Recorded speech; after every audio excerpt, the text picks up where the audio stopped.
नहीं राजन, यह कदापि संभव नहीं है। हम मत्स्य कन्याएं कभी विवाह नहीं करती, क्योंकि जब विष्णु जी ने मत्स्य अवतार लेकर हमारी रक्षा की थी, उन्होंने हमें अपनी पत्नी के रूप में स्वीकार किया। इसीलिए हम विष्णु जी को अपने मन से अपना पति मानते हैं। देवी, क्षमा करिएगा। एक परंपरा को त्याग देने से सारे समाज का हित हो तो उसे त्याग देना चाहिए देवी। बाकी निर्णय आपका है देवी, आप फैसला करें।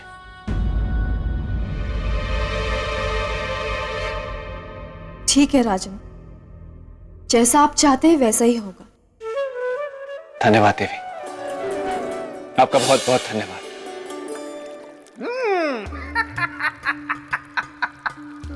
बात तो एकदम सही कही। इधर देखो, बात एकदम सही कही राजा भोज ने। परंतु इन्हें पता नहीं है कि शंखासुर, भस्मासुर और क्रोशासुर से भी बड़ा सुर है। क्या वो राजा भोज के जाल में फंसेगा या इस तरह जोर से हंसेगा?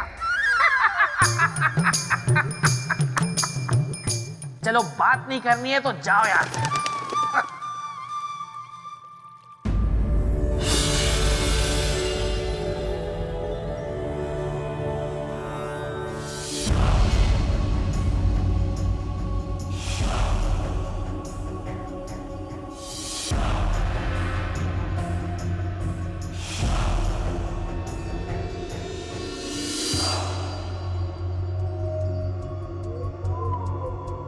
यही है ना तुम्हारा काल बनने का इच्छुक? हाँ महाराज, यही है वो जिसके जाल को काटने की मैंने बहुत कोशिश की, लेकिन असफल रहा। घबराओ मत तुम, मैं भेजूंगा आज इसे काल के गाल में। ऐ मानव, अब तुम्हारा ये आत्मबल, योग बल, अध्यात्म बल सब धरा का धरा रह जाएगा। तुम रत्ती भर भी हमारा अहित नहीं कर पाओगे। पूछो क्यों? क्योंकि जिस दक्षिण मुखी शंख की ध्वनि से तुम मेरा अंत करने वाले थे, आज मैं उसी का अंत करने वाला हूं। ए मानव, सुना तुमने? आज मैं अपनी मृत्यु के कारक का अंत करने वाला हूं।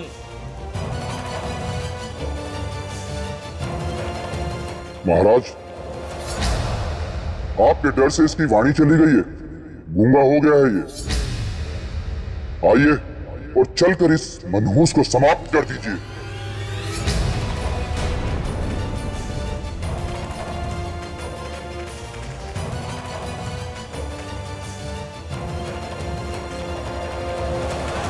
ब्रह्मदेव, आज आप गलत सिद्ध हो जाएंगे कि संसार में कोई अमर नहीं है, क्योंकि आज के बाद मैं इस दक्षिण मुखी शंख का अंत करके सदा सदा के लिए अमर हो जाऊंगा। अमर हो जाऊंगा।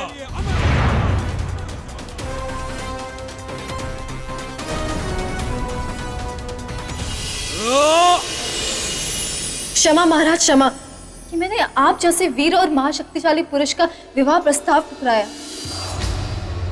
सुंदरी, तुम्हारे हृदय परिवर्तन से हम बहुत प्रसन्न हुए। कहो, मन की बात कहो। महाराज, मुझे आपसे प्रेम हो गया है।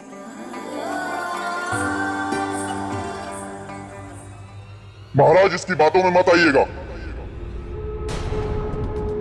ये इसका प्रेम पाश नहीं, प्रेम फांस है। ये आपको फंसाने और इस शंख को बचाने की इसकी चाल है। चुप, तुम चुप रहो।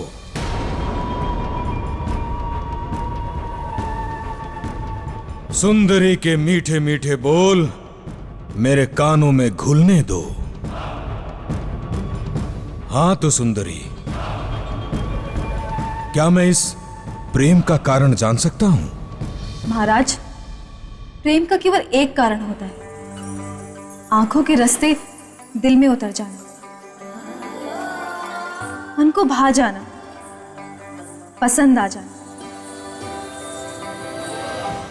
और आप मुझे भा गए हैं, पसंद आ गए हैं। मैं आपसे विवाह करना चाहती हूँ।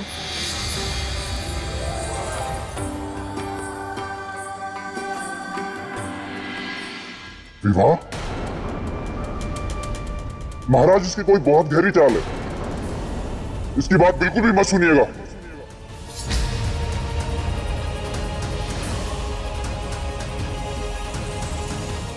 महाराज, आपके मित्र मुझ पर आरोप लगा रहे हैं। यदि आपको मेरी बातों पर विश्वास नहीं तो आप मेरी परीक्षा ले लीजिए।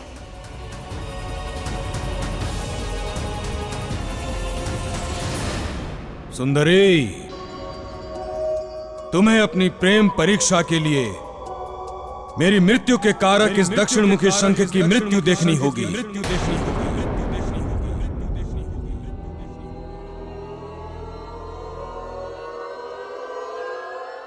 देखूंगी। जो मेरे पति की मृत्यु का कारण बने, उसकी भला मुझे क्या आवश्यकता हो सकती है? इसे नष्ट कर दीजिए महाराज।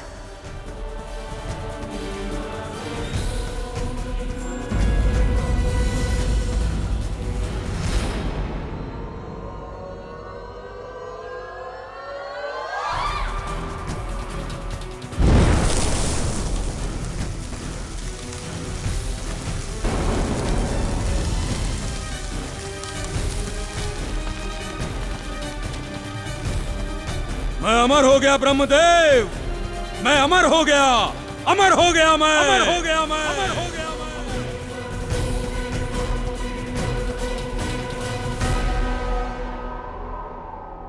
सुंदरी, तुमने हमारे प्रेम को पहचाना है। मैं हृदय से तुम्हारा आभारी हूं।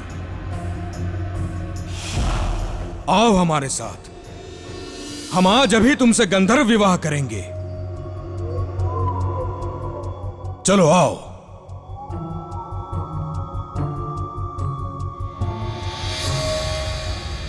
इतनी आसानी से कैसे नष्ट हो गया ये शंख?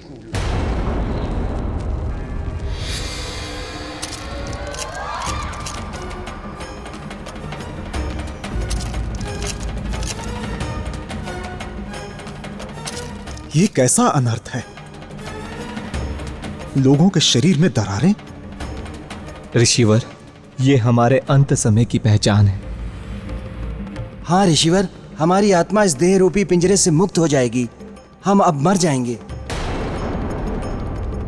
और वैसे भी अब हम अधिक दिन तक जी नहीं सकते, क्योंकि हम भोजन कर नहीं सकते, पानी पी नहीं सकते, चल फिर नहीं सकते, तो कैसे सहेंगे आत्मा के भार को ऋषिवर? इसीलिए तो हमारा ये सोने का शरीर जगह जगह से टूट रहा है। इस शरीर को टूटने से केवल एक ही उपाय से रोका जा सकता है, वो ये है कि इन्हें भोजन की गर्मी व शक्ति दी जाए, जैसे देवताओं को हविष्या दिया जाता है धुएं के रूप में।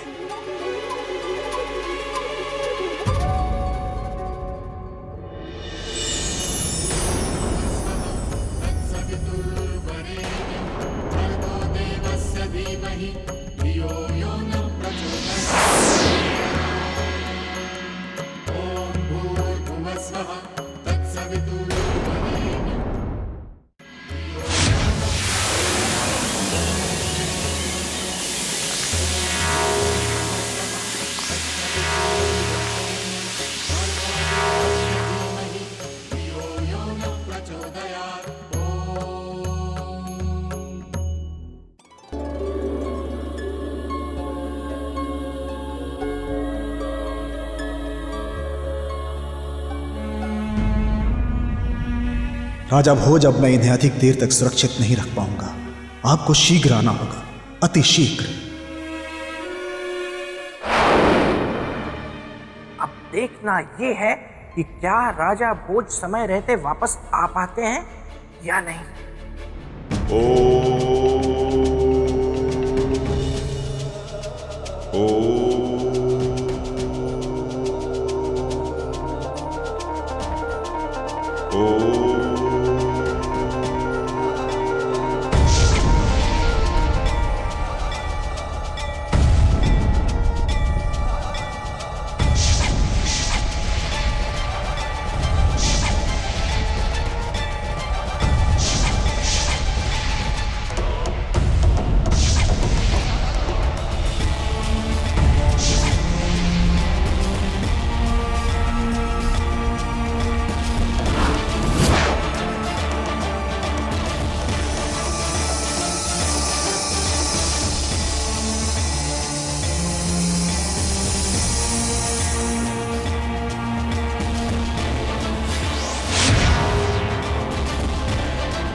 नहीं, ये नहीं हो सकता।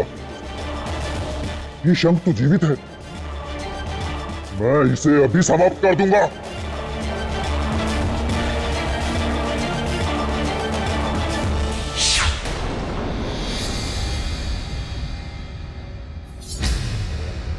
अंधकासुर, तुम्हारे अत्याचार का समय समाप्त हो चुका है। अब मैं तुम्हें तुम्हारे अत्याचारों का फल दूंगा।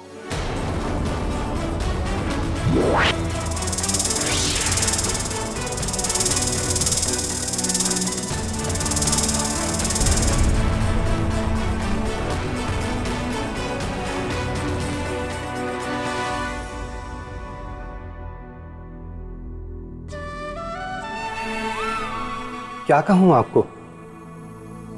किस नाम से संबोधित करूं? बुद्धिमान विचारवान कहूं या कहूं एक योगी राजन? शंखदेव, आप मुझे केवल परोपकार का पुजारी कहें। आप धन्य हैं राजन। आप धन्य हैं कि इतना महान कार्य करने के बाद भी श्रेय अपने सर नहीं ले रहे हैं। पर मैंने ऐसा कुछ भी नहीं किया शंखदेव। कुछ ना किया होता तो शंखासुर के अंत का मार्ग ना खुलता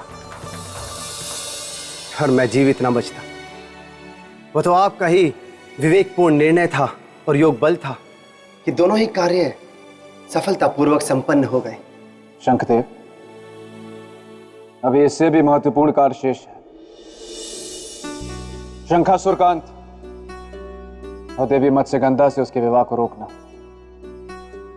परंतु इस कार्य में मुझे आपकी सहायता चाहिए। राजन, मैं हर प्रकार से आपकी सहायता करने के लिए सहर्ष प्रस्तुत हूं। धन्यवाद।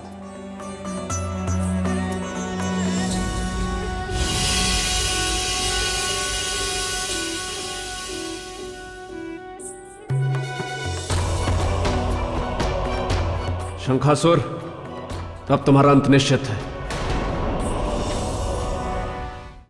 ये आप लोगों का गंधर्व विवाह है और गंधर्व विवाह में वरमाला के आदान प्रदान मात्र से ही आप दोनों एक दूसरे के पति पत्नी हो जाएंगे। सर्वप्रथम वधू वर के गले में वरमाला डालेंगी।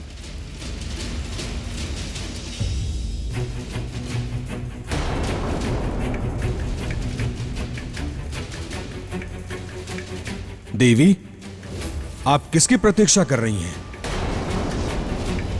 मेरी मेरी मेरी मेरी ताकि मैं आपके विवाह के शुभ अवसर पर शंख बजाने का ये शुभ कार्य कर।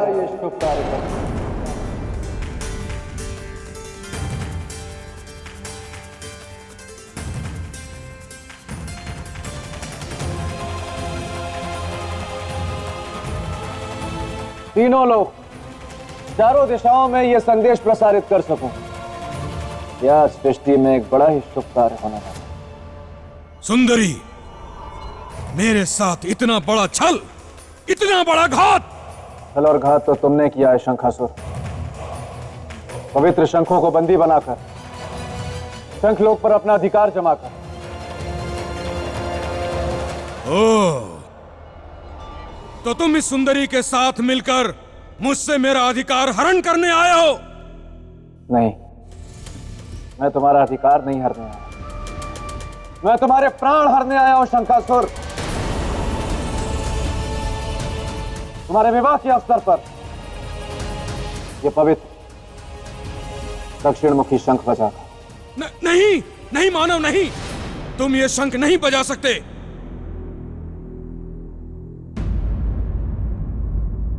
नहीं बजाने दूंगा तुम्हें ये शंख, नहीं, हरगिज नहीं। तुम्हारा ये मुझे मारने का प्रयास विफल होगा। मैं इतना दूर चला जाऊंगा कि तुम्हारी ये शंख की ध्वनि मेरे कानों को सुनाई नहीं देगी, और ये शंख की ध्वनि मुझे नष्ट नहीं कर पाएगी। शंखासुर, ये पवित्र दक्षिणमुखी शंख है। तू संसार के किसी भी कोने में क्यों ना चला जाए, इस शंख की ध्वनि के प्रहार से नहीं बच सकता। तेरी मृत्यु निश्चित है।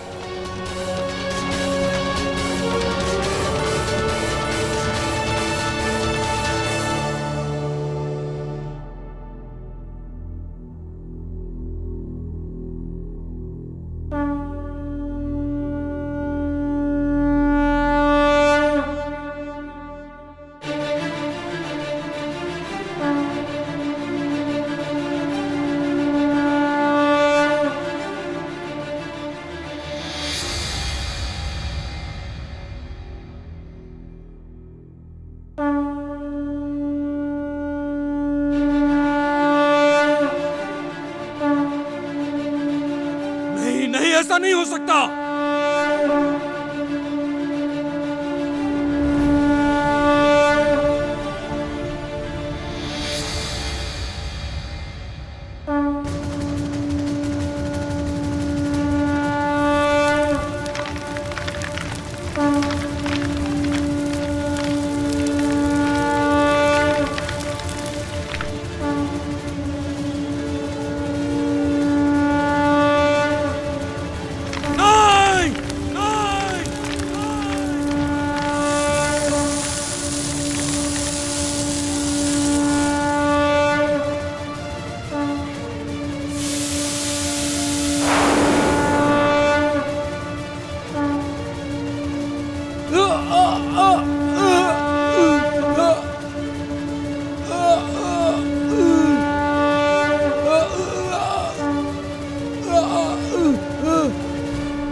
मेरा धर्म बचाने के लिए आपको बहुत बहुत धन्यवाद राजन।